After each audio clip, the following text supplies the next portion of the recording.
here, when you experience euphoria, it's kind of a fleeting moment. You get the high, then you get the low. There, the peace was so euphoric, you just stayed up on the high. Constant feeling of peace and euphoria. You say that, oh, I feel so peaceful. Well, no, this peace, it actually had substance to it and a feeling, like a radiance to it. It was so incredible that it actually made me laugh and giggle. And the peace I can describe, you don't have any work, you don't have any responsibilities, you don't have anything pressing, any meetings, anything, nothing, just absolute peaceful nothingness. Blissful, serene feeling, just floating there, no judgment, no reaction. I remember this sense of peace. I said, well, I think I must be dead. But there wasn't any panic up there. It felt like I was wrapped in this absolutely warm, loving blanket of coziness. And I felt just perfectly fine up there. All the panic had been left down there.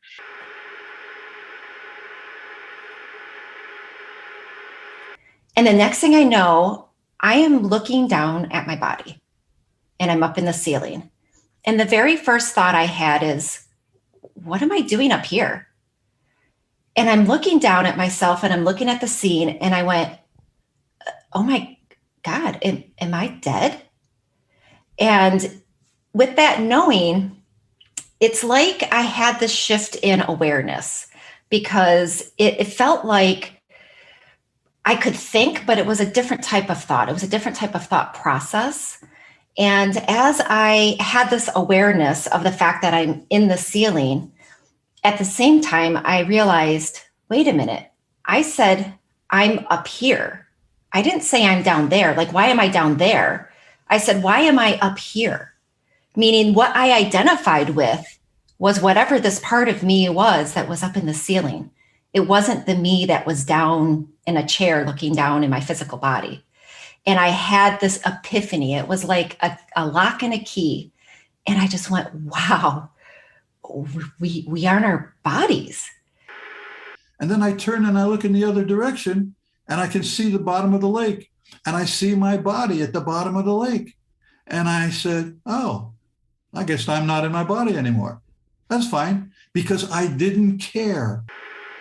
So I'm observing my body coming up to the ICU floor, which I believe was floor 7. And I see this one doctor who has a bald spot on his head and everybody else has scrubs on his head. But for some reason, I'm really focusing on this bald spot. And I didn't even know or care that it was my body. I was just very emotionless, just observing. Like, it just no care, no worry, no nothing. It was interesting. And I was watching and I recall feeling curious, just this detached kind of, oh, that's very interesting. I wonder what's going on there. And then I floated around to the left side of my body. And I started to feel more and more curious. And for some odd reason, my curiosity part of my personality was at 100%. I was so curious.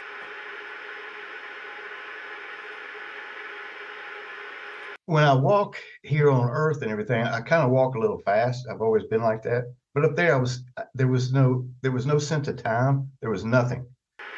But you find when you come out of your body, there is no time. It's just like, because everything's happening now. It's not like you go into the future or go into the past. It's all now. All of a sudden, time stopped. And it was in that moment that time literally stood still. It sounds so cliche, but that is exactly what happened.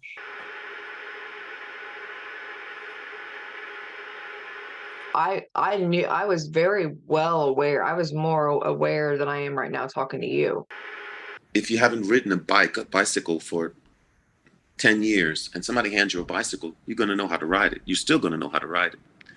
Well, that's how it felt. I said, the drop of water was dropping, and I said, oh yeah, I'm going to stop time. And I put my hand across just like that, just a wave of my hand. the drop of water froze in midair. Okay? My vision, I could, at will, it would just come close and far. And then it got even deeper. Then I said, I want to see it from every angle. And then 5 of me appeared. 5 of me. One was looking on the bottom of the water. One was looking on the front of the water. One was looking on the left of the water. One was looking on the right of the water. And it all was me. My face, and kind of like a white silhouette of a body, I would say. And this is the part. I would open my hand and the 5 would appear in front of the water. I would close my hand and it would all go back to me as one. And that fascinated me. So I kept doing it like boom, boom, boom, boom, boom, boom, boom, boom. And then I would do it with a little shake. And then it would appear with a little shake, 5 of me. And then I pulled it back. It was like Bugs Bunny, I tell you. And I burst out laughing on the other side. And that was something amazing too, because when I burst out laughing, it sounded like my laugh was in the Grand Canyon. Ha, ha, ha, ha, ha, ha. It echoed into eternity. I laughed just like when I was a kid. And I was like, oh, this is so much fun. I was having a ball.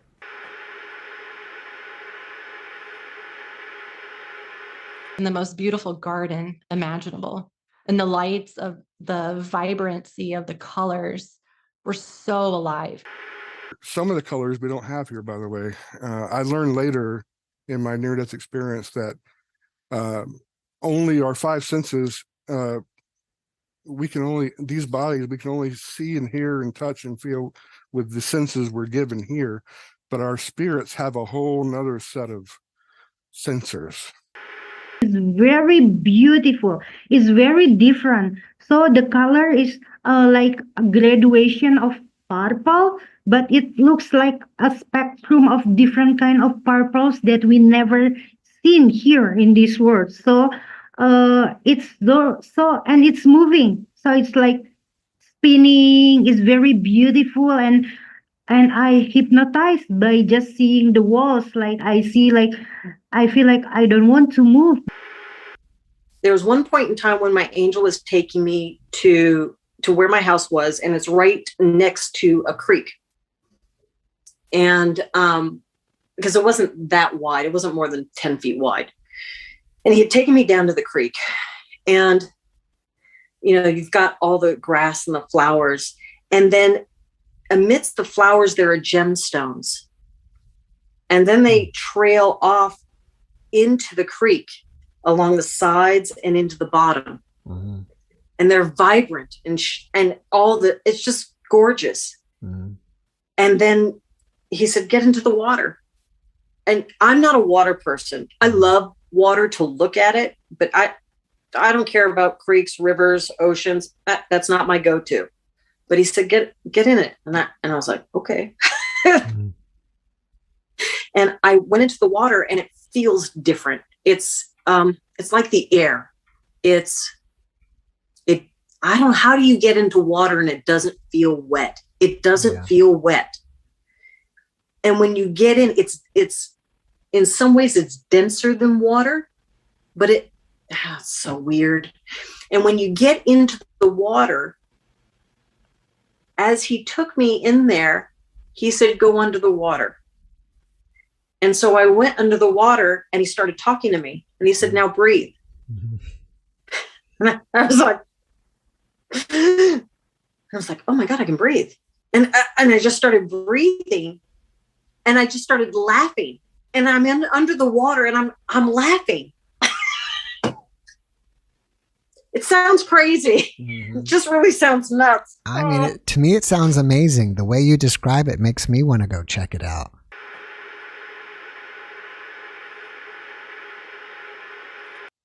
Then the most incredible bright white light erupted, exploded in the room. And then I looked over to my left and there was a little white dot of light. And it wanted me, everything was through feeling. All the communication was through feeling. And I felt it wanted me to come to it. And I felt I wanted to go. So I started to move that way.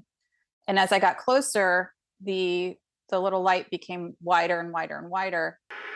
It seemed like a gazillion miles away was this pinpoint of light. And I kept looking at it and I kept looking at it. So I literally just said consciously, what is that light? What is that pinpoint? What is that up there? And like zoom, I was like right there.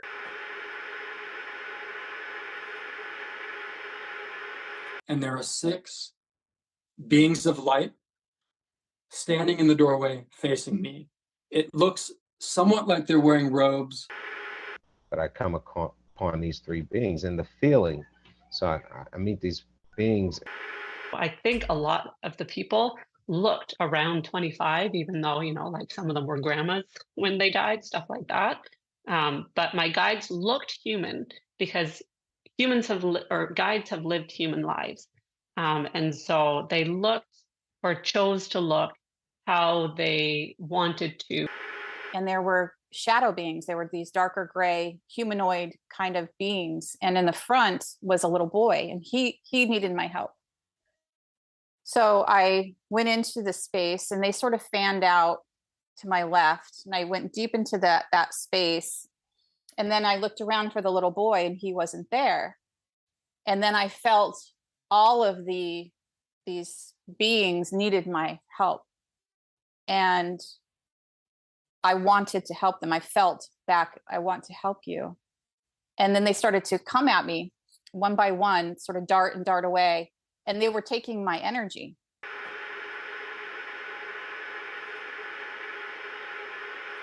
Do we see our loved ones on the other side? 100% do. And it is the best reunions ever. And then I see this train of people walking by, but my grandpa, who had died about 6 months before that, he's at the head of this. And he's waving for, come on, come on. And he looked older, like he would have, before he died. And there was a train of young people behind him. This blonde-headed girl, just remember her standing out. She's going around my age, come on, follow us, come on. And for some reason, I just did not trust that automatically. And I thought, I don't know. Why would my grandpa, I'm reasoning, why would my grandpa be with these people here? And what would he be saying? I just thought, I don't know. I'm afraid of that. What if I can't get back here to my body? If I move, so where were they going? I was just very suspicious. So I just kind of made up my mind, no, I'm not going. I don't trust that. And as soon as I did that, it was almost like, now that I've said no to that, now the other can happen. It was like a test. And I really believe later, as I looked at it, that was a counterfeit escorting spirit. And then I saw my grandpa first thing. And now he looked young, though, like no more than 33 years old, just early 30s, late 20s. And dark black hair, slender, he's Sicilian Italian, so he's dark skin, he just looked great. And I thought, okay, this is my grandpa. That was, glad I didn't follow that.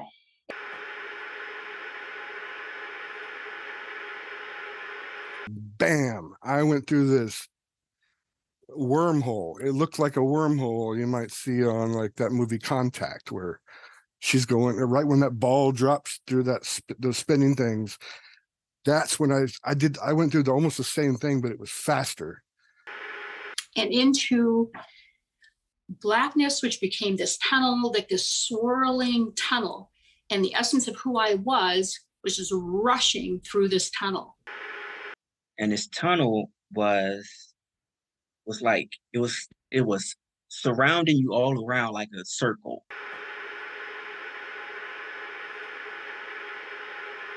The more I stayed outside there, the more information I get. And it was like swelling. It was more information and more information. So I was having a ball. I was just having a party with my little powers because I saw that I was having more and more power. It felt like a floodgate opened up, and my frequency was increasingly getting higher and higher, and I became more all-knowing and all-aware.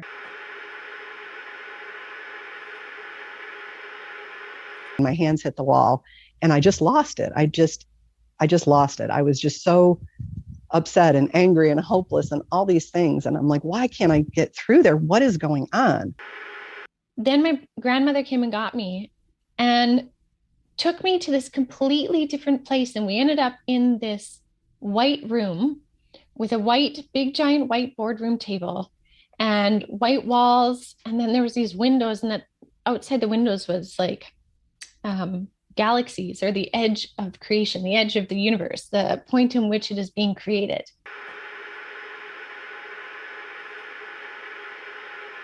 I was in that spot. I had like a life review. I remember planning this life. I remember planning it with a council. I know we were standing like around like a table of sort. It wasn't too clear to me. It was clear to me then, but it's really hard for me to put into words to describe what it was. And I remember planning this life and planning to come here. And all of that was being discussed as I was waiting and experiencing my life review. And it was then determined that I was to be sent back. I saw this moment where I was sitting in an intersection and I needed to pull out, and there was a lot of traffic. So it was a left turn, waiting for a hole, it's rush hour, cars, no break. And then I see this small spot, and I'm thinking, I can squeeze myself in there. I think I'm going to have to squeeze myself in there, but it's probably going to make the person, behind me mad. And I did it. I pulled into traffic. And, I remember doing it as a human, and I was like, oh, thank goodness, now I can get home, right? Totally forgot about the person behind me. But from the other side, it was all about the other person. They were angry. They were not happy. I felt all that. I was them behind the wheel in their car driving. How's that even possible? Except that it is when you're on the other side, because it's a totally different set of physics, if you will, a totally different space, a way of interacting. And I felt terrible about it. Like, how could I do that? That was awful. I shouldn't have done that. I should have just waited my turn. So I was beating myself up, so to speak, about what seems like kind of trivial things here on Earth for most of us. And then there were a lot of bigger things, like, for instance, remembering some pre-birth planning. So my father was not a nice man to me. He was abusive. And I was able to see an answer to a lot of people who ask the question, why is there suffering here on Earth? How can you have so much love and joy and peace on the other side and then have suffering here? It's not logical.